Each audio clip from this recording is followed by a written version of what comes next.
Today's computer problem at Cape Canaveral was distressing, perhaps, but for most Americans, not totally surprising. As a society, we've become used to computer problems of one kind or another, just as we've become used to computers. We're so used to them, in fact, that few of us stop to think of the extent to which they now play a role in our everyday lives, a role that shows every sign of growing even bigger. We have two reports, the first from Bettina Gregory. You can't do the simplest things today without using a computer. You can't cash a personal check. You can't even make a phone call without linking into the telephone company's computer. And if you go to the supermarket, the chances are good a computer will check out your groceries, mechanically assisted by a human being. In some areas, computers have replaced humankind. In Washington, the subway system is run by computer. True, motormen ride in the cabs, but only as a backup to this computerized service. In the airline industry, computers will reserve your seat on a plane. And make no mistake, when you take off, it's the computers who tell air traffic controllers how to get you safely to your destination. Computers have revolutionized the personal credit card industry.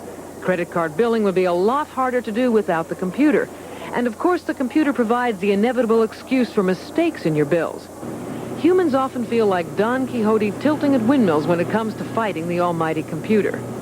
Miracles of modern medical diagnosis are made possible by computers, and academic research is more comprehensive.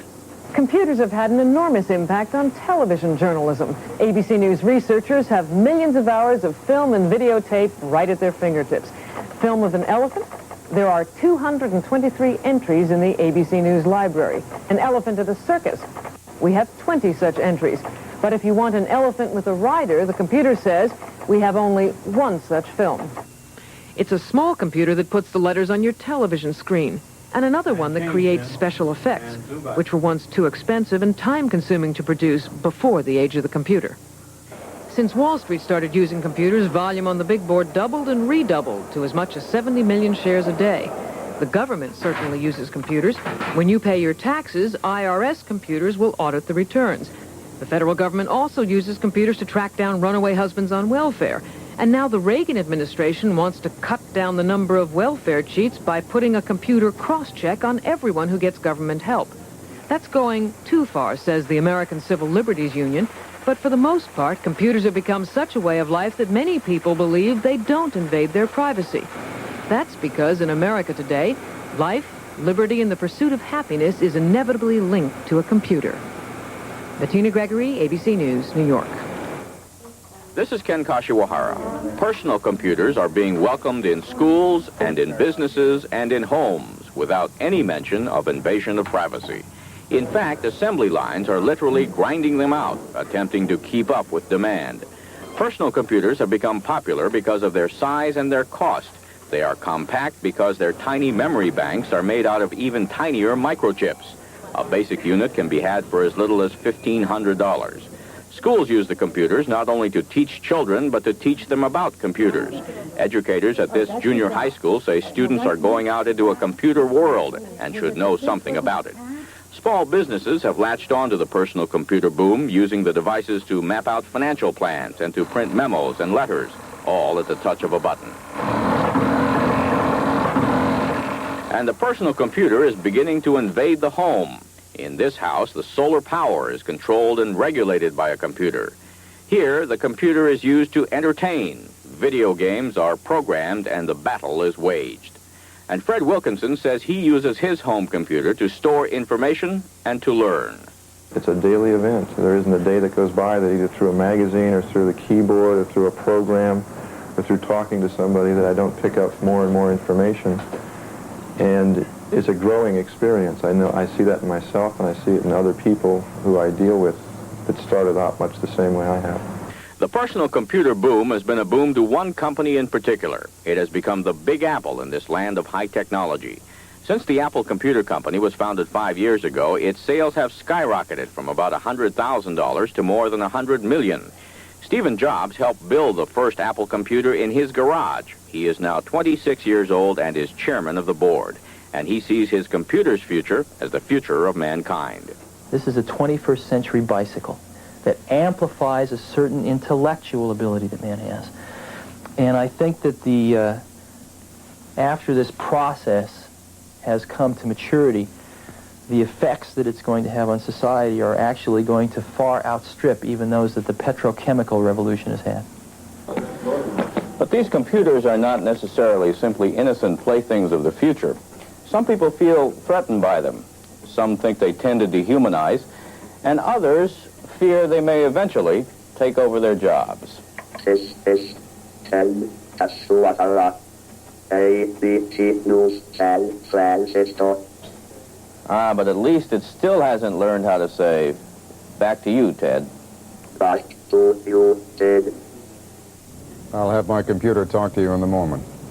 And in a moment, we'll talk live with the chairman of the Apple Computer Company and with a writer who warns of the dangers that computers pose to society. Really an example of sort of the role that computers are now playing in our lives, in the sense that that computer that malfunctioned was really as critical to the success of the shuttle as the thrust of the boosters that were going to lift it up in the air.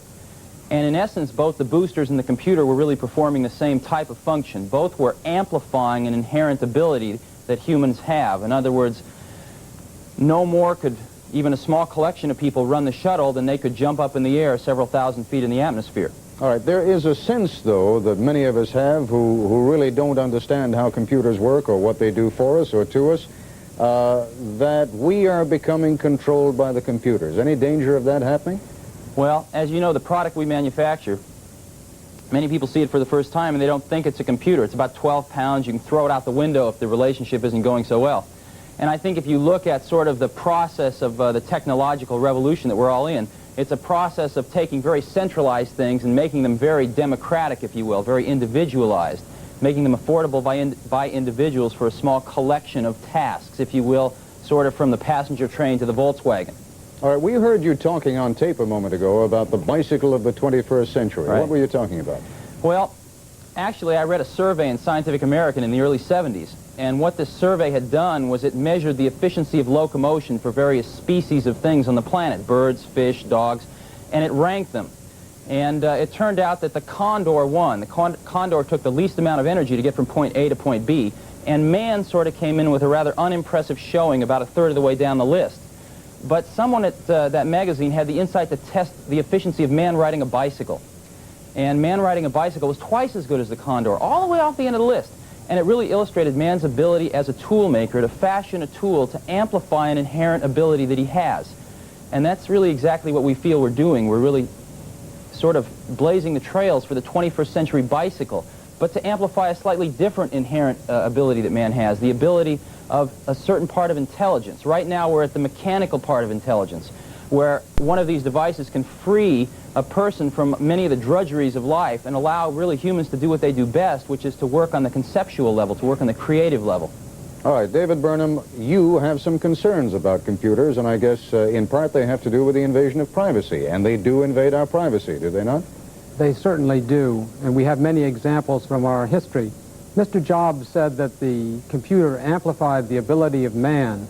That's true, but man, history tells us, has done good things, and he's also done bad things.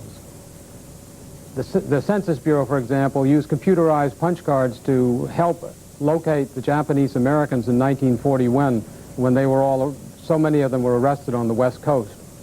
All right, I keep borrowing this phrase from the NRA, you know, guns don't kill people, people kill people. Computers don't do that to people. People using computers do that. Isn't a computer in and of itself a neutral tool that can be used for good or evil? It is, and men use guns to kill people, and men use guns to hunt animals. The question is our society alert enough to understand the power of the computer and to turn it toward the good things, or are there people and occasions when we use this tool for a bad purpose? All right, Steve Jobs, I realize this is your baby and you've made a career out of it, but you're also something of a philosopher. Do you see the inherent possibility of bad coming out of all of this? Well, I think one of the things you really have to look at is you have to go watch some kids using these things. As an example, 97% of the high school students that graduate from Minnesota have hands-on experience with these personal computers, learning how to use them. We call this computer literacy. They're actually happening in the elementary schools now. And you go watch kids interact with these computers, and what you find is far from something quite harmful. In effect, what you see is an instantaneous reflection of a part of themselves, the creative part of themselves being expressed. And it's just very, very difficult to see these kids using this tool and realizing that they're going to have these tools available for the rest of their lives to portray that as something very harmful. It's actually something quite democratic.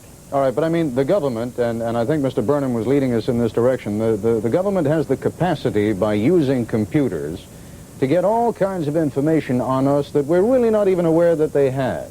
Isn't that dangerous? Well, I think the best protection against something like that is a very literate public, and in this case, computer literate.